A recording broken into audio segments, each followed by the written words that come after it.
새벽 기도에 나오신 성도님들을 주님의 이름으로 환영합니다.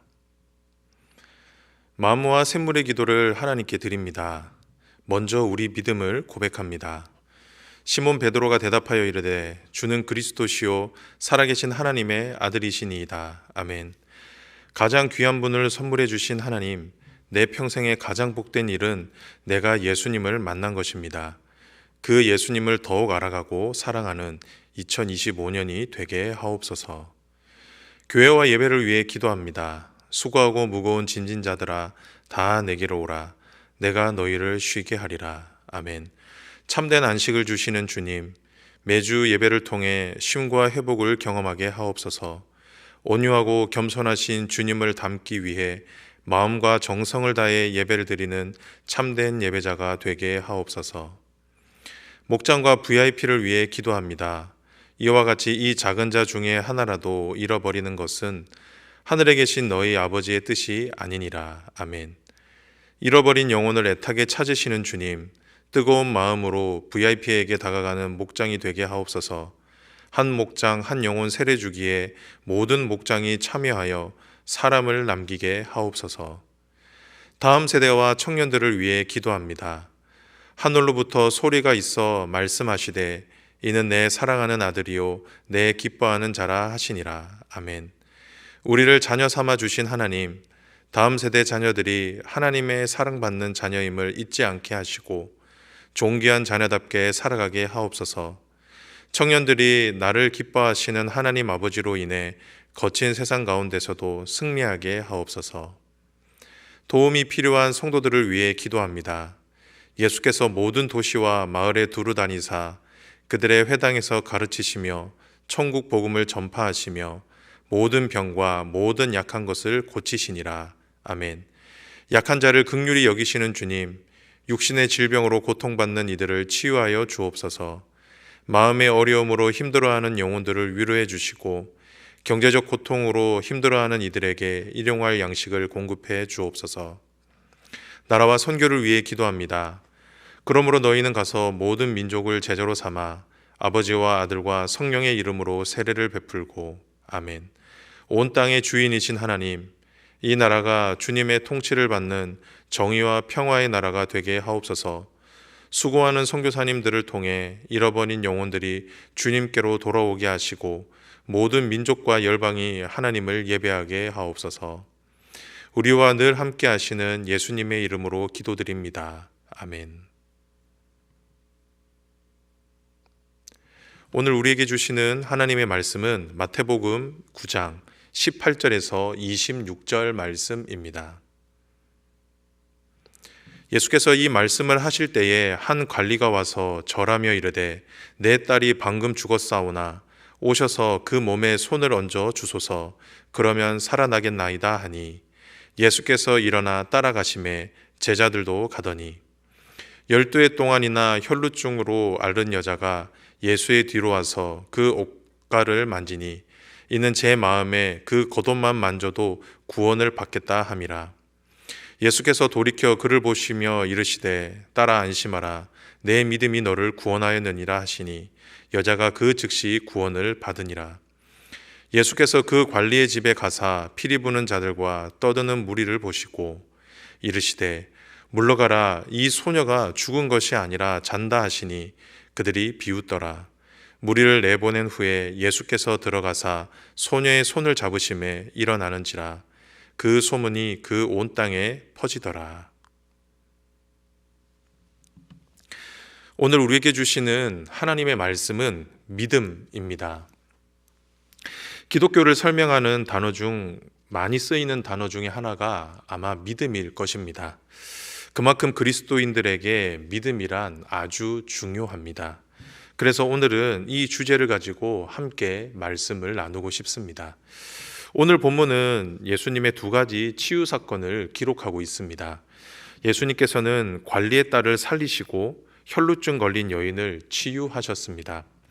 그런데 이 두 기적이 일어나는 데 있어 그 무엇보다 중요했던 것이 바로 믿음이었습니다. 그렇게 우리는 오늘 본문 말씀을 통해 믿음이란 무엇인지를 알아볼 수가 있죠.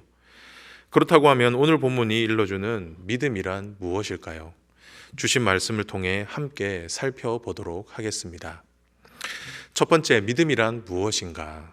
그것은 바로 오직 예수입니다. 사실 믿음을 설명하는 말들이 참 많이 있습니다. 그만큼 믿음을 한 단어로 설명하기에는 참 쉽지가 않은데요. 하지만 이 모든 설명을 품을 수 있는 한 단어를 고르라고 한다면 이것입니다. 오직 예수. 왜냐하면 저와 여러분이 믿는 믿음의 대상이 예수님이기 때문입니다. 그래서 오직 예수입니다. 앞서 설명한 대로 오늘 본문은 예수님의 두 가지 치유 사건을 기록하고 있습니다. 그런데 오늘 본문을 유심히 보면 두 사건에 공통점이 있다라는 것을 알 수가 있죠. 그것이 무엇입니까? 그것은 바로 이 두 사건 모두 예수님께 나아왔다라는 겁니다. 이 두 사건의 당사자들이 모두 다 예수님께 나아왔다라는 것이죠. 조금은 싱겁습니까? 하지만 그렇지 않습니다. 성경은 이것을 믿음이라고 말씀합니다. 오늘 본문을 보면 한 관리에게는 딸이 있었죠. 그런데 그 딸이 어떻게 되었습니까? 죽었습니다. 그런데 그 관리가 예수님께 찾아와서 한 말이 무엇이었습니까? 18절입니다. 내 딸이 방금 죽었사오나 오셔서 그 몸에 손을 얹어 주소서. 그러면 살아나겠나이다. 관리는 예수님이라면, 다른 그 누가 아니라 예수님이라면 죽은 자기 딸을 살릴 수 있다라고 믿었습니다. 그래서 예수님께 나왔던 것이죠. 그리고 혈루증 앓는 여인은 어떠했습니까? 혈루증 여인은 예수님을 찾아갔던 그 이유, 그게 무엇이었죠? 21절입니다. 이는 제 마음에 그 겉옷만 만져도 구원을 받겠다 함이라. 여인에게도 믿음이 있었습니다. 그 믿음은 예수님만이 자신의 병을 고칠 수 있다라고 하는 믿음이었죠. 그렇기에 이 여인이 예수님께 나아갔던 것입니다. 그런데 예수님은 이 두 사람의 행동을 믿음이라고 말씀하셨습니다. 이처럼 믿음이라는 것은 거창한 것이 아닙니다. 믿음이란 예수님을 믿는 것입니다. 예수님이면 모든 게 가능하다라는 것을 믿는 것이죠. 성경은 이것을 가리켜 믿음이라고 말씀합니다. 그런데 우리가 여기에서 꼭 기억해야 할 것이 있습니다. 그건 예수님의 이름 앞에 오직이라는 단어가 붙는다라는 것입니다. 오직 예수. 즉 믿음이란 예수님도 의지하고 예수님이 아닌 다른 것도 의지하는 것이 아니라는 겁니다. 참된 믿음이란 오직 예수님만 믿는 것이죠. 내 생명과 내 삶의 구원을 위해 오직 예수님 한 분만 믿고 의지하는 것입니다. 이것이 성경이 말씀하는 믿음입니다. 사랑하는 성도 여러분, 바라기는 믿음을 가지시길 바랍니다. 저와 여러분의 구원은 오직 예수님 한 분밖에 없습니다. 다른 그 어디에도 저와 여러분을 구원할 길은 없습니다. 오직 예수, 예수님 안에 저와 여러분의 구원이 있습니다. 바라기는 이 사실을 믿음으로 받으셔서 참된 믿음의 길로 나아오시기를 바랍니다. 그리하여 저와 여러분의 생명과 삶 모두 예수님을 통해 구원을 받을 수 있게 되기를 주님의 이름으로 축복합니다. 두 번째 믿음입니다. 믿음이란 무엇인가? 그것은 바로 그럼에도 예수입니다. 그럼에도 예수. 우리는 앞선 말씀을 통해 믿음이란 오직 예수님 한 분만 믿는 것이라고 배웠습니다. 그런데 성경은 저와 여러분이 오직 예수님만 믿을 때 많은 장애물이 있다라고 말씀합니다. 예수님만 믿고 의지하려고 할 때에 방해하는 것들이 너무나 많이 있다라는 것이죠. 하지만 성경은 그 모든 장애물을 뛰어넘어 예수님을 믿고 의지하는 것, 이것이 믿음이라고 말씀합니다. 그래서 그럼에도 예수입니다. 오늘 본문을 보면 관리와 여인이 예수님께 나아갈 때 방해되는 것들이 있었습니다. 그것이 무엇이었죠? 먼저 관리에게는 사회적 지위라고 하는 장애물이 있었습니다. 다른 성경을 보면 이 관리를 회당장이라고 소개를 합니다. 회당장은 지금으로 치면 한 지역의 유지, 어른이라고 보면은 쉽습니다. 그런데 그런 사람이 누군가에게 절을 하고 간청을 한다라는 것은 결코 쉬운 일이 아니었습니다. 그리고 그 관리에게는 또 다른 장애물이 있었죠. 무엇이었습니까? 바로 죽음이라고 하는 장애물이 있었습니다. 병을 고치거나 삶을 회복시키는 것을 믿는 것, 그것은 어느 정도 가능할 것 같습니다. 하지만 죽은 사람을 다시 살리는 일은 불가능에 가까운 영역이죠. 그래서 24절에 무리가 예수님을 비웃었던 것입니다.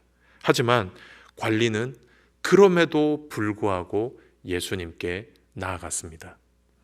다음으로 여인에게는 어떤 장애물이 있었을까요? 여인에게는 율법과 사회적인 시선이라는 장애물이 있었습니다. 율법에서 혈루증은 부정한 질병이었습니다.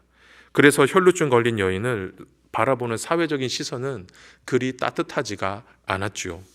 그리고 실제적으로 사회에서 이 여인은 격리되어야만 했습니다. 이런 사회적인 분위기에 혈루증 앓는 여인이 마을로 들어갔다라는 것, 그리고 예수님의 옷자락에 손을 댔다라고 하는 것은 비난과 죽음을 각오하는 일이었습니다. 하지만 이 여인은 그럼에도 불구하고 예수님께 나아갔던 것입니다. 그런데 이들이 자신들 앞에 놓여 있는 이런 수많은 장애물을 뛰어넘고 예수님께 나아갔을 때 어떤 일이 일어났죠? 이들 모두 구원을 받게 되었습니다.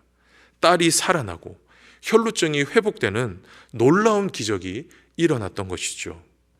이처럼 성경은 우리의 삶에 그 어떤 장애물이 있어도 그럼에도 예수님을 선택하고 예수님을 의지하는 것, 그것을 믿음이라고 말씀합니다.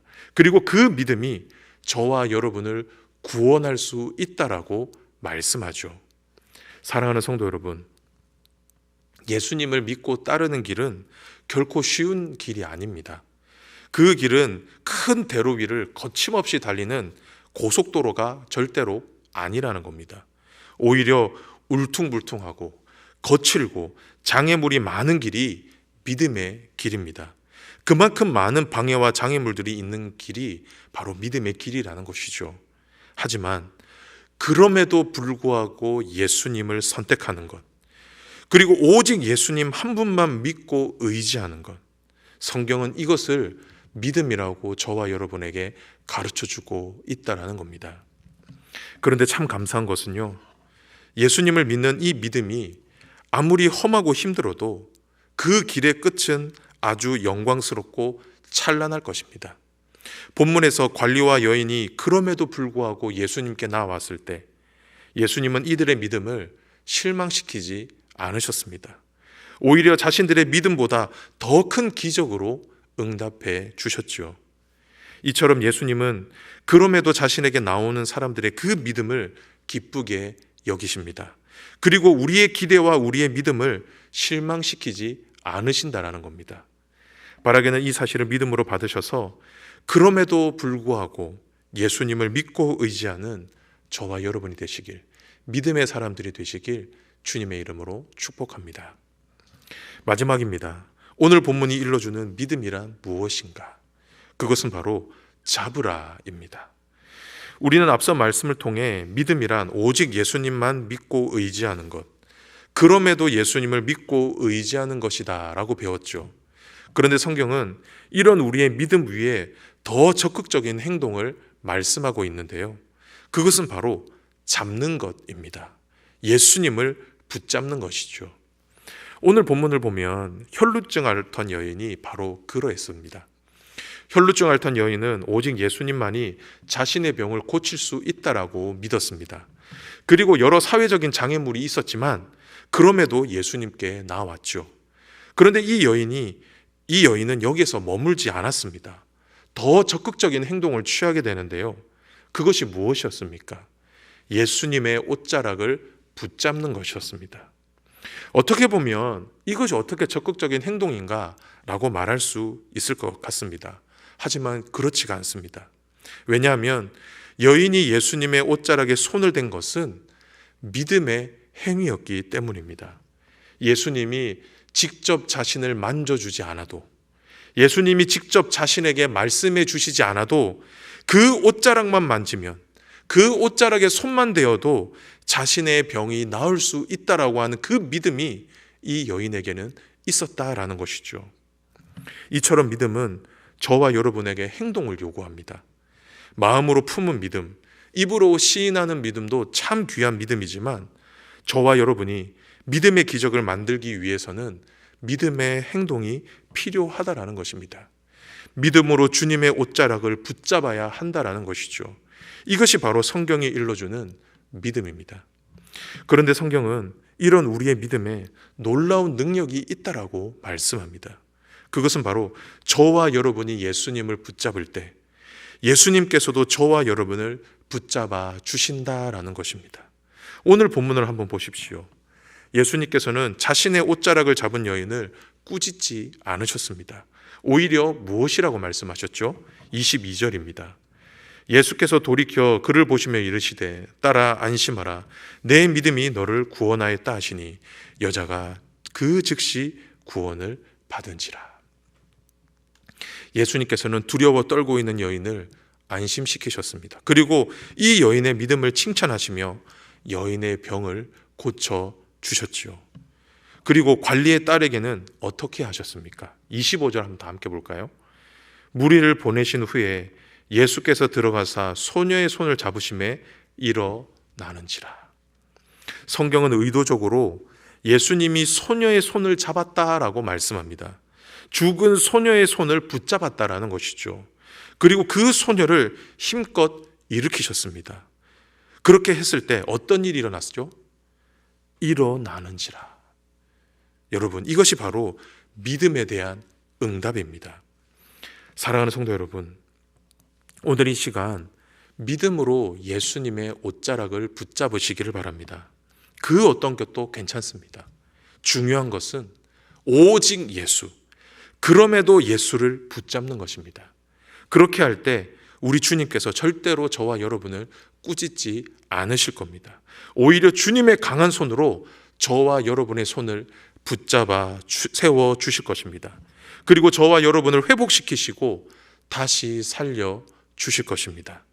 바라기는 이 사실을 믿음으로 받으셔서 저와 여러분의 삶 가운데 놀라운 믿음의 기적이 날마다 일어날 수 있게 되기를 주님의 이름으로 축복합니다. 말씀을 정리합니다. 오늘 우리에게 주시는 말씀 믿음이었습니다. 오늘 본문이 일러주는 믿음이란 무엇이었습니까? 첫 번째는 오직 예수였습니다. 그리고 둘째는 무엇이었죠? 그럼에도 예수였습니다. 그리고 마지막은 무엇이었습니까? 붙잡으라는 것이었습니다. 예수님의 옷자락을 붙잡아라는 것이었죠. 바라기는 오늘 주신 이 말씀을 믿음으로 받으셔서 이 시대에 주님이 찾으시는 참된 믿음의 사람들이 되시기를 주님의 이름으로 축복합니다.